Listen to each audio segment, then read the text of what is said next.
Bonjour. Alors, par cette belle journée d'été, je suis très content de vous contacter, d'avoir un moment avec vous autres via ce, ce moyen-là visuel.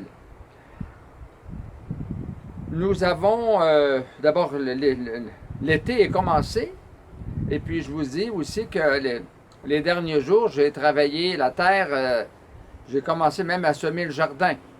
Alors, certainement que plusieurs d'entre vous aussi avez travaillé dans vos parterres ou même dans les champs pour ceux qui ont des grandes étendues. Aujourd'hui, j'ai 4 sujets que je veux aborder avec vous.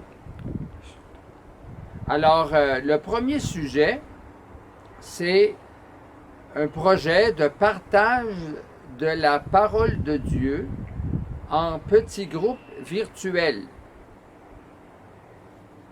Le projet, vous le trouverez sur le site du diocèse de façon détaillée.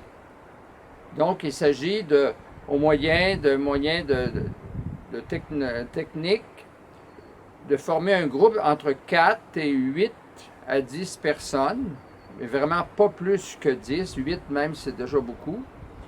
Et puis, un animateur, une personne animateur, animatrice, forme son groupe, et puis il s'entend avec eux s'ils vont communiquer par Zoom, par Skype, Facebook ou autre. Et une fois que tout le monde est d'accord, que tout le monde peut se brancher, alors la durée est de 1 heure. Et dans la démarche d'ailleurs, c'est très précis le temps à observer d'une étape à l'autre. L'abbé Raymond Martel et l'assistant coordonnateur de la pastorale diocésaine, M. Enrique Martinez, sont les 2 coordonnateurs.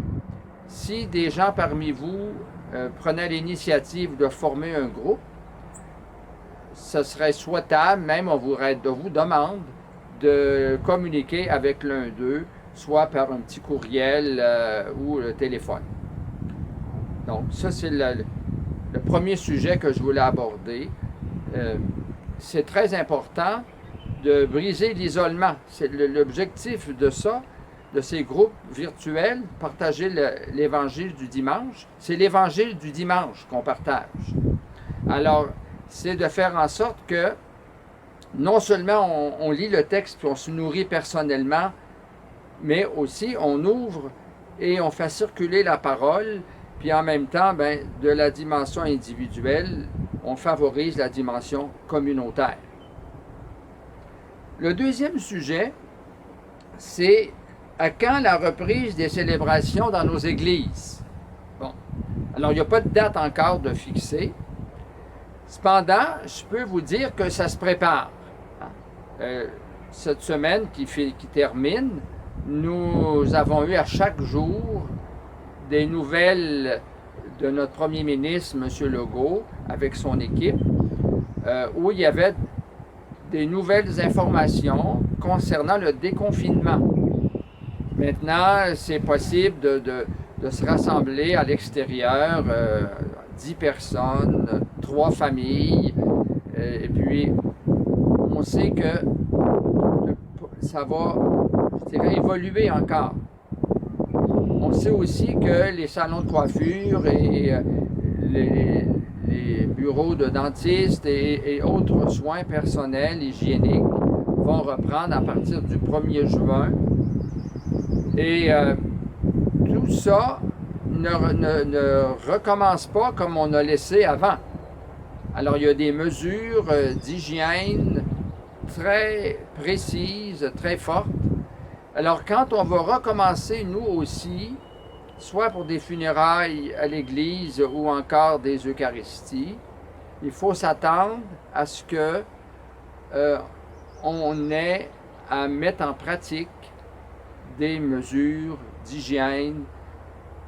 Ça va prendre des gens pour l'accueil, pour se laver les mains avant d'entrer, à la sortie.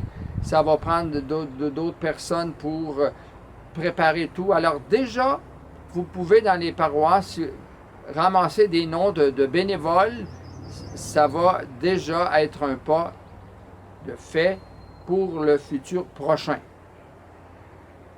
Lundi, d'ailleurs, la semaine prochaine, lundi le 25, l'Assemblée des évêques du Québec va mettre public les protocoles qui ont été préparés. Déjà, depuis le 8 mai, les 4 principales confessions religieuses du Québec, c'est-à-dire l'Église catholique, les anglicans, de même que les musulmans, les juifs, alors ont formé un comité des églises en dialogue avec les autorités, le ministère de la Santé et puis la santé publique. Alors, ces protocoles-là ont été préparés depuis le 8 mai et certains sont déjà acceptés et d'autres sont à prévoir pour bientôt. Alors donc, on se prépare, on continue d'être patient, Ce qui a motivé la fermeture des églises, ce qui a motivé les évêques, moi comme mes confrères, c'est la charité pastorale. C'est la protection des plus vulnérables de notre société. Nous avons vu durant cette pandémie, durant le confinement, comment les aînés, surtout dans la ville de Montréal, les CHSLD, les résidences de personnes âgées, on s'est bien rendu compte que si on n'est pas prêt, si on ne protège pas nos aînés, eh bien, ça donne les résultats tristes que nous connaissons. Comme beaucoup de gens qui nous fréquentent nos églises sont parmi les gens de 70 ans et plus, puis moi j'en suis un aussi, alors c'est la prudence qui guide tous les pas que nous avons faits et que nous ferons encore bientôt. Soyez certains qu'on a très hâte de vous revoir en réel. Très hâte. Moi, j'ai très hâte, puis je sais que les prêtres, puis les gens dans les communautés chrétiennes, les comités de liturgie et autres, on se meurt, d'envie d'être ensemble, mais il faudra respecter la distanciation sociale, il faudra respecter bien des protocoles. Le troisième point, c'est à partir de demain, le 23 mai, commence une semaine spéciale qui s'appelle Laudato Si. Ça fait 5 ans que le pape François a publié l'encyclique qui a ce thème-là, qui a ce titre-là, Laudato Si, sur la protection de notre maison commune. Comment protéger, prendre soin de notre maison commune, la terre. Alors, ça fait 5 ans. Donc, il y a une semaine spéciale que Développement et Paix a préparée. Il y a des documents à ce sujet-là que vous trouverez sur le site de Développement et Paix. Précisément, c'est info A commercial devp.org. Vous trouverez donc tout ce qu'il faut pour suivre cette semaine. Puis il y a même des activités prévues en famille et avec les plus jeunes, avec les tout petits. Et finalement, le quatrième point, c'est au sujet de la retraite spirituelle des prêtres des 2 diocèses de l'Abitibi et le Témiscamingue, donc le diocèse d'Amos et le diocèse de Rouyn-Noranda. Ne sachant pas si habituellement la retraite a lieu au mois d'août, ne sachant pas dans quelles conditions sera le déconfinement, nous avons décidé de faire la retraite par visioconférence. Alors, moyen de Zoom, le prédicateur, qui va être un père trinitaire, qui a pour nom le père Michel Vigneault. Alors, le prédicateur, depuis Granby, où il a sa résidence, va nous s'adresser à nous. Nous allons être chacun dans nos pièces, où nous résidons, dans nos presbytères ou nos évêchés. Et puis, il va nous donner 2 enseignements par jour, un en avant-midi, un autre en après-midi. Il y aura peut-être des temps de prière aussi qu'on va se structurer toujours par Zoom. Et puis, chacun des prêtres va se responsabiliser des temps de silence dans la journée. Silence, la prière du chapelet, l'adoration, puis l'Eucharistie, évidemment, comme on le fait chaque jour. Donc, du 1er au 5 juin, 1er c'est lundi, jusqu'au vendredi 5 juin, les prêtres seront en retraite par visioconférence.